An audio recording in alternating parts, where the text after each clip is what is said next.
All right, page 328 in your textbooks, unit numbers 1 and 2, B, D, and F. So you were finding the integral and then given a little extra information, completing the integral. Again, an integral, what's the other name for the integral? Antiderivative, because it's the opposite of a derivative. And we showed kind of the idea behind it. Ultimately, the purpose of the integral, we said, was to find not slope, not rise over run, but rise times run, which is the area under a curve. And we said we could take any curve and break it down to an infinite number of infinitely thin rectangles of equal width, and we could find the area, the sum of all of those individual rectangles, and that would be the area.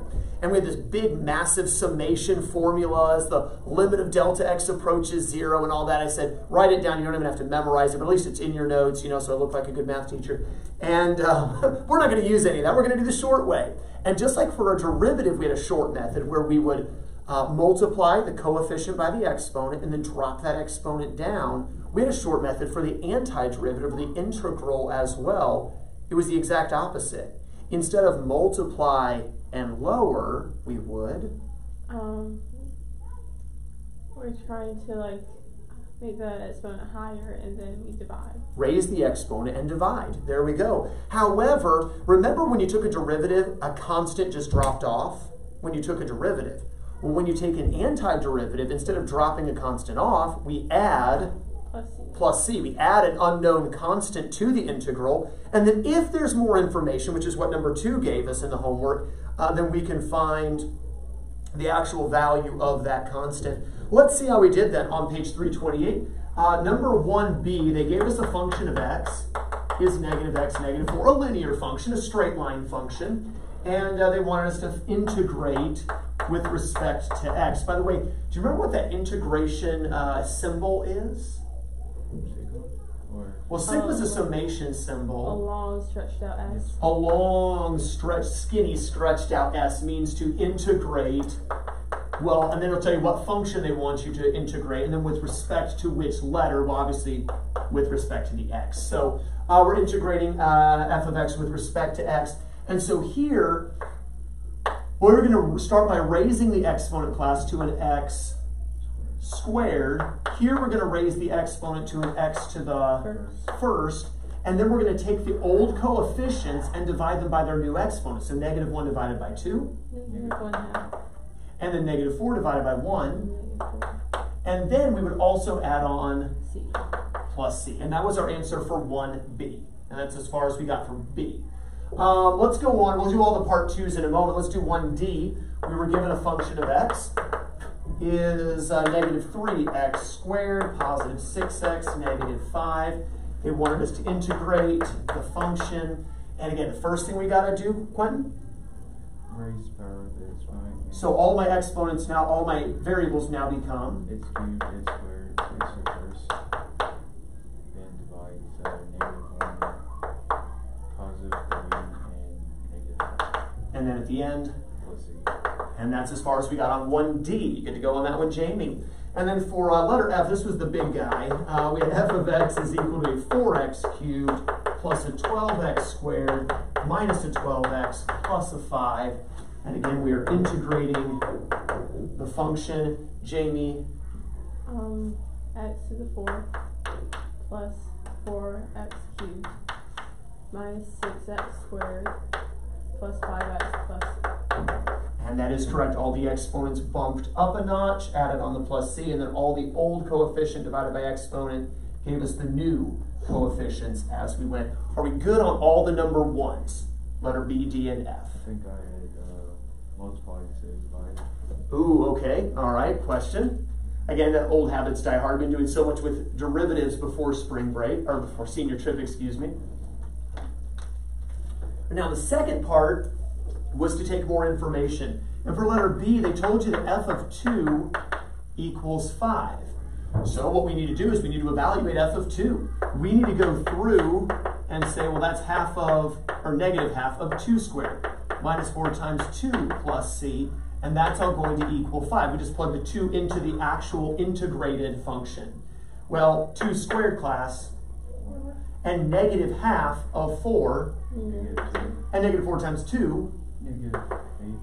plus the CL equals 5. Well, this negative 2, negative 8 becomes negative 10, which we move over to the other side as a positive 10. So C apparently is 15. Okay, so what's the actual integral? We go back to our answer, and we replace the plus C with a positive 15. And there's our answer for number 2, letter B. Questions on that?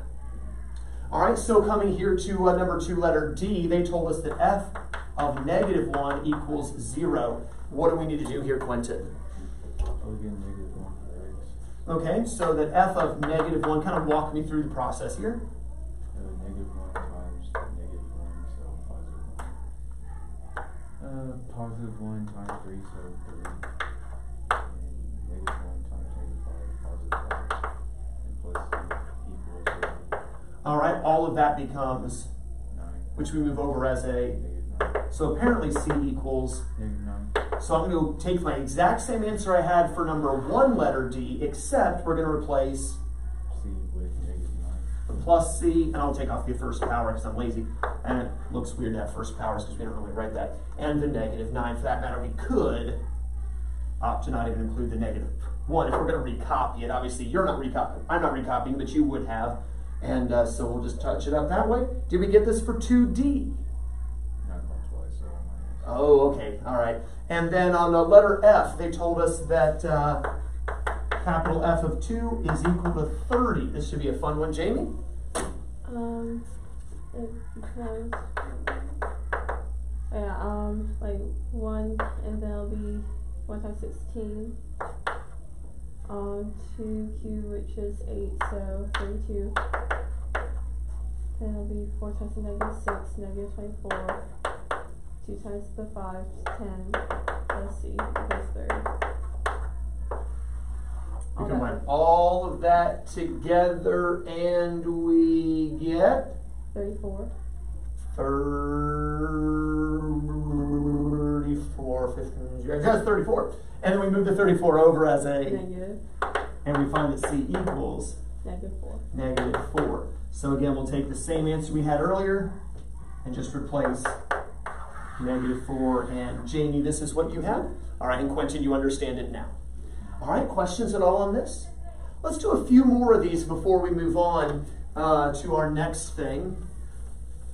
So make sure we've got a really solid handle on what we call indefinite integrals. I'll explain why we call them that in just a moment. These indefinite integrals.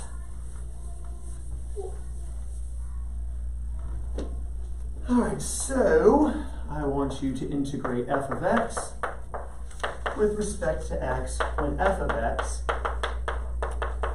equals 10x -7.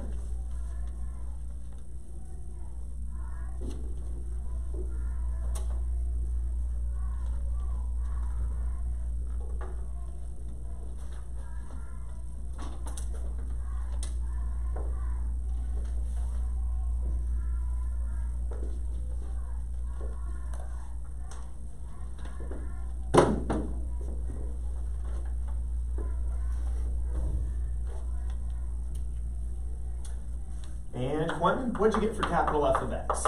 5x squared minus 7x plus C. And no additional information was given, so we'll leave it just like that. Good to go? All right, let me give you another one. Oh, let's suppose we want to integrate f of x with respect to x when f of x is x squared -8x plus 3. Shut the door. Tune out the spelling list.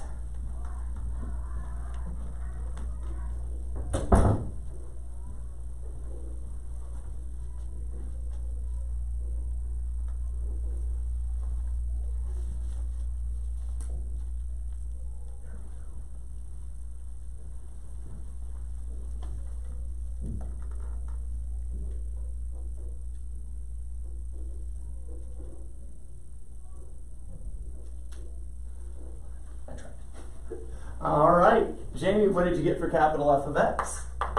I have 1/3 x cubed minus 4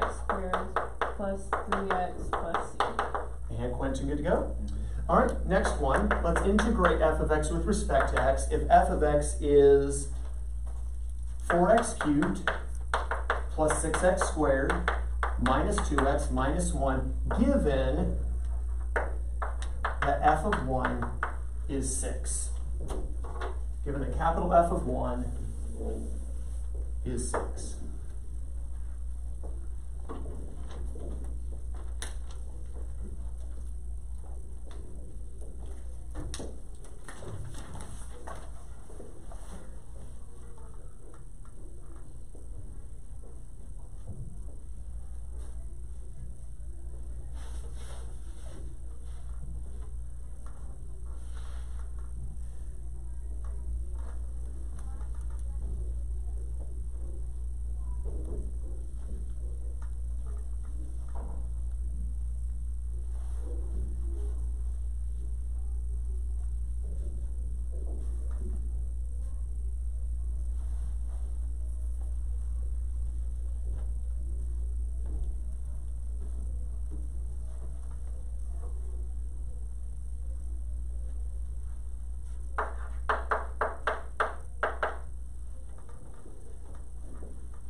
What do we get for our initial integral?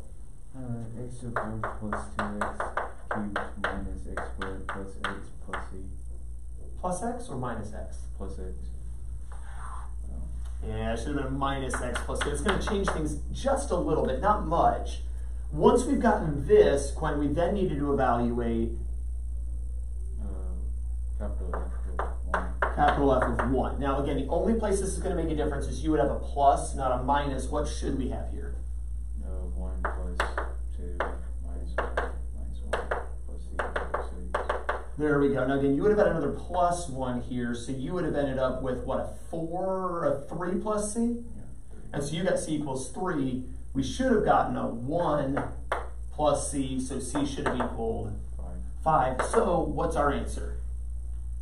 X to the 4th plus 2x cubed minus x squared minus x plus 5. There we go. And that's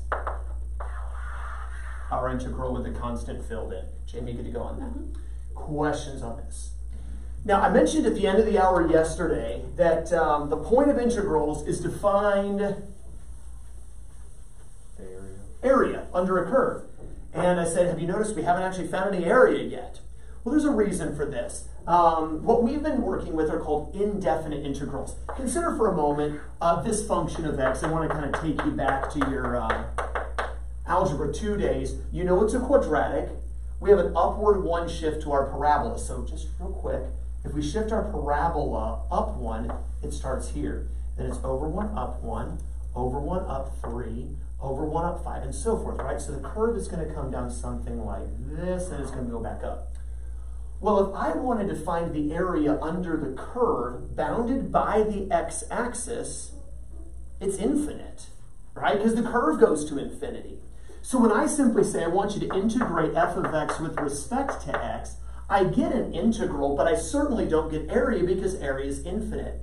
But if I say, well, what about if I just cut it off right here and right here at 1 and 2, straight down. And I said, what about this area? Now it's kind of trapezoidal, but this is a curve, not a straight line, so it's not a perfect trapezoid, okay? Well, in that case, instead of just saying integrate f of x with respect to x, we would integrate from 1 to 2. And that's the reason for the integration symbol. It gives you the opportunity then to specify upper and lower limits of which we're going to find area. Does that make sense? If I wanted to come back here, and I want to go from -1 to 2, we could find all this area. And now we've got a really weird looking shape. But I could find that area going from -1 to 2. And so this is what we call a definite integral. When you have upper and lower limits specified, that's called a definite integral. And a definite integral can be used to find area. An indefinite integral with no upper and lower limits, the area is just going to be infinity, so there's no point. But when you have upper and lower limits, now we can begin to evaluate the integral a little bit more. Let's consider this for just a moment. Let's go and do the -1 to 2. My notes are just 1 to 2, but this looks cooler because it's a weird looking shape instead of a trapezoid looking thing. So let's go and find how much, if I were to actually graph it on graph paper and count how many little boxes have been filled in, how much area is actually filled in, again, going down to the x-axis. Well, if I wanted to evaluate f of x with respect to x, we could say we're going to integrate x squared plus 1 with respect to x from -1 to 2. Just evaluate the f of x. At this point then, what this is going to become is we're going to actually find the integral itself, which is what we've been doing. As if there were no limits, we would say, well, let's raise the exponent class, x cubed, and let's divide the coefficient by the new exponent, 1/3. Let's raise this power of x, and let's divide by the new exponent, 1. And then, of course, we'll tack on a plus c. This integral here, we're going to evaluate from -1 to 2. So here, you see the notation used here. Once the integration has been done, we're now going to evaluate with these limits here. What this means is basically f of 2 minus f of -1. You evaluate the integral with the upper limit, you subtract the evaluation of the lower limit. And by subtracting those, you'll actually find how many square units of area are under the curve. So let's evaluate f of 2 first of all. Well, if I plug in a 2 right here, class, cube it, and 1/3 of 8 is 8/3. 2 times 1, and there's nothing to plug in for the c, so we just leave plus c. We're going to subtract the evaluation of -1. Cube of -1 times 1/3, -1 times 1, and then we still have this plus c. At this point, I'll remove parentheses preceded by the negative and by the understood positive. Of course, this stays 8/3, this stays 2, this stays c. This becomes now a positive 1/3, this becomes a positive 1, and this becomes a negative c. Notice what happens to the constants. They cancel away, and they will always cancel away. But I've got an 8/3 plus a 1/3. 9/3 is the same thing as 3. Plus 2, plus 1. If you graphed this perfectly, and you shaded in all the area under the curve from -1 to 2, it would be exactly 6 square units of area. We're actually going to look at some graphs later. I've got some graphs printed out I'm going to show you guys, and for those watching on YouTube, I'll try to upload those graphics for you. But yeah, you can actually do this graphing calculators online. You could plot this in, and you could see the actual boxes filled in. It can give you that answer as well. For our purposes, we're actually going to need a calculus to find it. But yeah, so this is how we do it. We simply evaluate the upper and lower limits and subtract them. Okay, so that's called a definite integral. Let's go back to a more basic function, though. Let's just take f of x equals x squared. You do this one with me. So this is your classic parabola, vertex at the origin kind of thing. And let's just evaluate from 0 to 2. How much area is under the curve? So given f of x equals x squared, let's integrate f of x with respect to x from 0 to 2.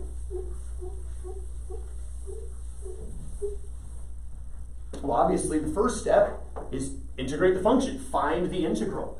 And so what is the integral of x squared? 1/3 x cubed plus c. And then we're going to evaluate that from 0 to 2.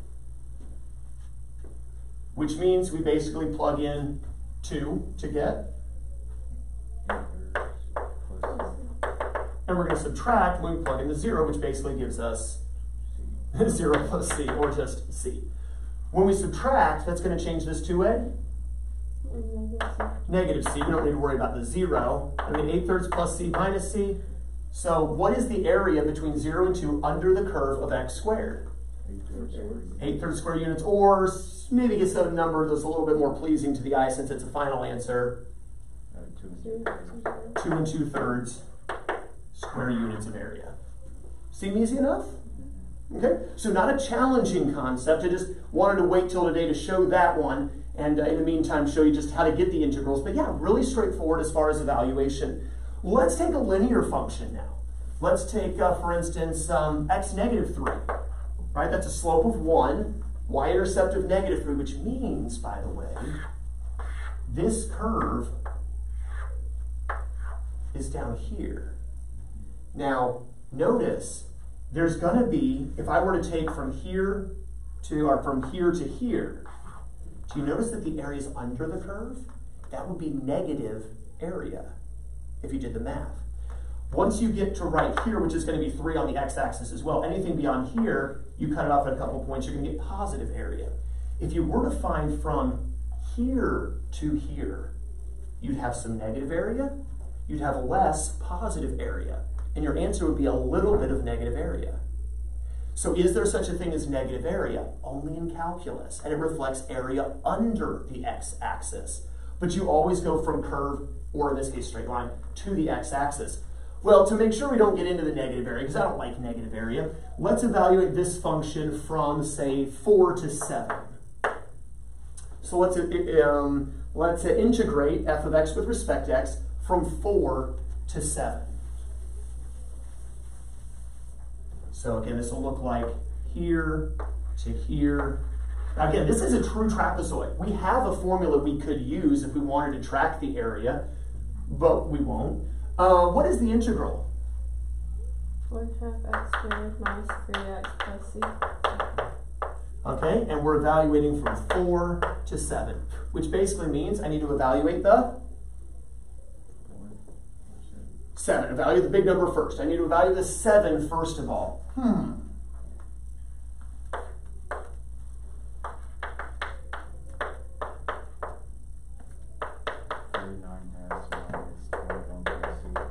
There we go, 49 minus 21 plus c. By the way, I don't like to plug that into the calculator yet, because usually things balance themselves out in the end, okay? For the fractions, for instance, minus, now let's evaluate the 4, Jamie. 8 minus 12 plus c. All right, so again, if I go through here, this is a 49 minus a 21 plus c minus 8 plus 12 minus c. Again, we see the c's canceling out. Let me take care of my whole numbers first. 21, negative 8, or negative 21, negative 8. Negative 29. Negative 29, positive 12. Negative 17. This would be, in terms of a mixed number, 24.5. 24.5 minus 17 gives us 7.5. And we're able to do it without the calculator. Now, not that it's wrong to use a calculator, and Jamie did, and she got it. Not wrong to, but if you're trying to avoid the calculator because you're too lazy to pull it out of your desk drawer, or take the cover off because, you know, it just grieves you to do that, then there we go. All right, 7.5 square units of area. In fact, let's, this one's an easy one to visualize, so I think we'll actually try to do this real quick. Zoom in just a little bit with the camera here. All right, so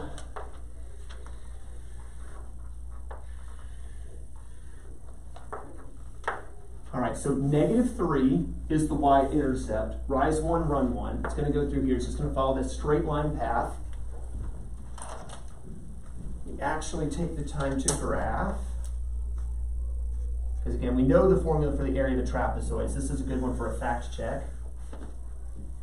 All right, and let's shade, I'll shade with some green here. We're going from the 4, which is right here, to 4, 6, 7 to right here. Now you can see already 1, 2, 3, 4, 5, 6 complete boxes. There's 2 half boxes. That makes 7. And there's 1 more half, 7.5. Or you could say I have a base of 1, a base of 4, and an altitude of 3. 1/2 the altitude times the sum of the bases. And there's your 7.5 that way. So you can count boxes, you can use the trapezoid formula, or we can use the integral. And again, so it's nice on something like this where you can clearly see it. The curved functions, it's harder to visualize, but very easy to see here. Questions? All right, let's take a look at one more, and then I'll have you do some of these on your own. Let's do a goofy parabola here. It's got a little personality to it. F of x equals 2x squared minus 4x plus 1. And let's integrate this function from 0 to 3. Again, using what's called a definite integral now because we have actual upper and lower limits to it. All right, at your seats, find capital F of x.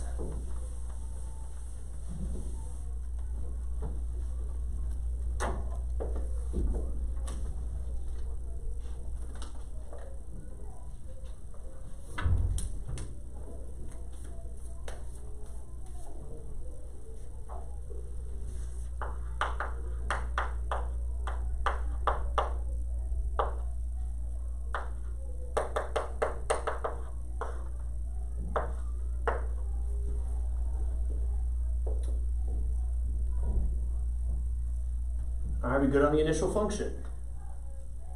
Got a 2/3 x cubed minus a 2x squared plus a 1x plus c. Now you understand when you evaluate a 0, it's just going to be a c. And that c is just going to cancel away anyway. So really all you're evaluating is f of 3. Cube it, 27, which cancels with the 3 to get a 9. times the 2. 18. Again, that's us trying to avoid the calculator. Square it, minus 2, minus 18, plus 3, plus a c which is already canceled because of the negative c when we evaluated the 0. And how much area is under that curve? 3 square units, exactly. For this probably, let's see here, going back to the old days of algebra 2,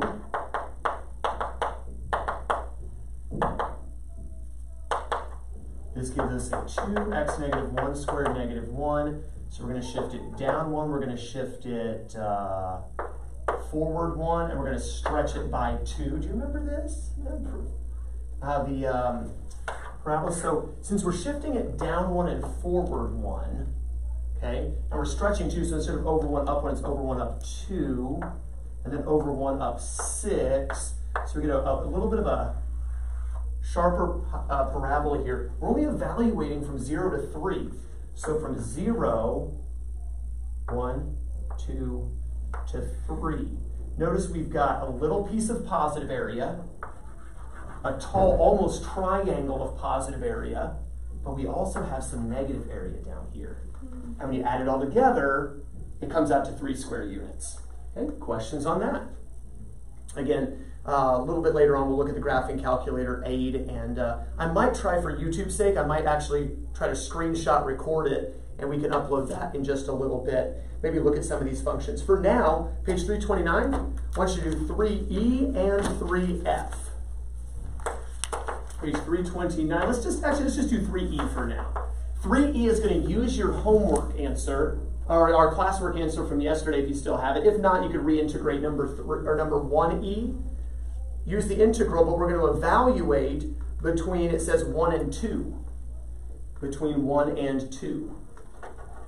So we're going to integrate f of x with respect to x from 1 to 2, and the function of x you're using is 1e from the previous page, which is a 3x cubed minus 2x squared plus x minus 2. If you want to use your calculators on this one, it's a little nutty.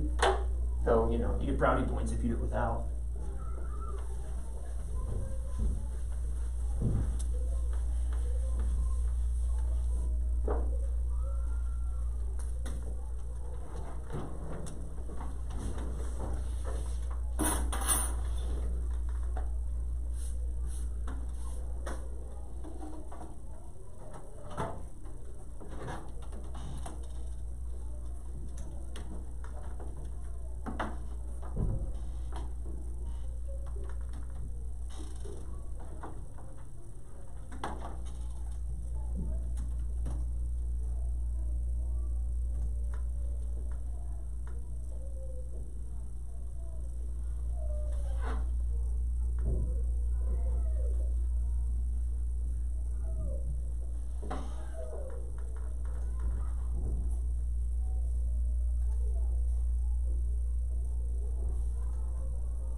we should have either found this integral or we should have looked up the integral from yesterday. Okay, any questions on the initial integral? All right, lots of ugly fractions here, right? Well, we're going to start by evaluating the 2. For sake of time, since we know the constant's going to drop anyway, I'm going to not worry about the constant. 2 to the 4th? 16. Cancel with the 4 to get? 4. Times 3? 12. 12. 2 cubed? 8. Doesn't cancel with anything. We end up with a negative 16 thirds. 2 squared? 4. Half of that is 2. Negative 2 times 2? Negative 4. All right, so that's all evaluating the 2. Question? I looked at 3a. Oh! Somehow I had a 1 instead of a 2. Oh, okay. So now we're going to evaluate with the 1. And the 1 is really easy because everything just becomes the coefficient, right? So it just becomes a 3/4 negative 2/3 plus 1/2 negative 2, right? So now I'm going to combine what I can. These whole numbers, 12 plus 2 minus 4 becomes 10 minus a 16 thirds. This becomes a negative 3/4, a positive 2/3, a negative 1/2, and a positive 2. I can now combine the 10 and the 2 with ease. 12. I can combine the thirds together to get, but this 2/3 and the negative 1/2 are still really annoying. So now is when I finally break down and I get out the calculator. But I don't like entering fractions in the calculator when my brain can do it faster. Just now my brain's not going to do this faster. So 12 minus 14 thirds plus, that should be a 3/4. How about a minus a 3/4 right there? Let's say minus 3/4 minus 1/2, and our area ends up being 6 1/12 square units of area. Very exact. If we were counting, we would probably estimate 6, and we'd be very close, but it's actually 6 1/12. Questions on that? Let's do letter F now. Quentin, letter F, and let's evaluate here. It says from negative 1 to 0. So we're going to integrate letter F from negative 1 to 0. And I'll show you what they look like on the graphing utility.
Let's take a look. So first of all, we needed to evaluate the actual integral, which was, Quentin? X to the 4th plus 4x cubed minus 8x squared plus 5x plus 8. And again, we're going to lose the plus c anyway as we go from negative 1 to 0. The nice thing is we don't really need to worry about the 0. I mean, it's going to come out to a 0 anyway, right? Minus, we really just need to evaluate the negative 1. But negative 1 to the 4th? 1. Negative 1 cubed? Negative 1 times 4? Negative 1 squared? Times negative 6? And negative 1 times 5? Negative 5. And when you add all of that together, you get Negative 14. negative 14. 0 minus negative 14 gives us 14 square units of area. Let's take a look at these last two together. Very quickly, let me give the homework on this video. I'm going to record another video in just a moment that I'm going to show of me going over stuff with them. Homework for this evening is to do page 329. Page 329, number 3, A through D. So we did E and F, which were actually the harder ones. You're going to do the easier ones, A through D, tonight for homework. Lesson 166 is our next test over the calculus chapter. Test in lesson 166, that's Friday for you guys here. All right, have a wonderful rest of your day, and be sure to check out the second part of this video.